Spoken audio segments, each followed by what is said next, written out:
وعلیکم السلام ورحمۃ اللہ وبرکاتہ۔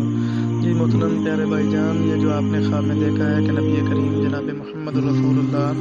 صلی اللہ علیہ وسلم کی آپ کو زیارت نصیب ہوئی ہے، بڑا اچھا خواب ہے۔ اور جس طرح یہ خواب بڑا دلچسپ، بڑا مزیدار، بڑا خوشگوار، اسی طرح اس کی تعبیر بھی ہر اعتبار سے بڑی ہی دلچسپ اور بڑی ہی مزیدار ہے۔ اصل میں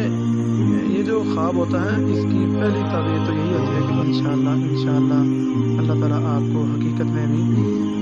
جنت میں نبی کریم صلی اللہ علیہ وسلم کا دیدار نصیب فرمائیں گے۔ البتہ اس سے پہلے اللہ تعالیٰ جس طرح آپ نے نبی صلی اللہ علیہ وسلم کو خواب میں دیکھا اور آپ علیہ السلام جو فرما دیا اس کے مطابق آپ نے وہ کر بھی دیا، یعنی آنکھیں بند رکھیں،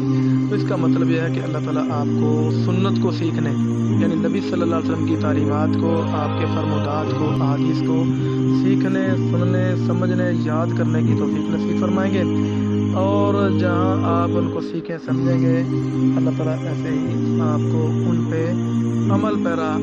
ہونے کی بھی توفیق نصیب فرمائیں گے، یعنی ساری زندگی سنت، قرآن اور حدیث کے مطابق بسر کرنے کی توفیق نصیب فرمائیں گے۔ اور جو نبی صلی اللہ علیہ وسلم کے ساتھ آپ دیکھتے ہیں کہ کوئی بزرگ بھی ہیں، اس کا مطلب کہ اللہ تعالیٰ آپ کو اہل علم سے، بزرگوں سے، بڑوں سے استفادہ کرنے، سیکھنے کی بھی توفیق نصیب فرمائیں گے۔ تو جیسا کہ آپ نے اپنے حالات و واقعات میں لکھا کہ پہلے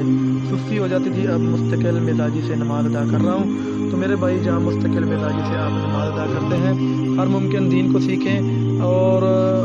ساری زندگی سنت کے مطابق بسر کرنے کی کوشش کریں۔ انشاءاللہ اللہ تعالیٰ شادی کے معاملات میں بھی آسانیاں پیدا فرمائیں گے اور اللہ تعالیٰ آپ کو دین پر چلنے کے معاملات میں بھی آسانیاں نصیب فرمائیں گے۔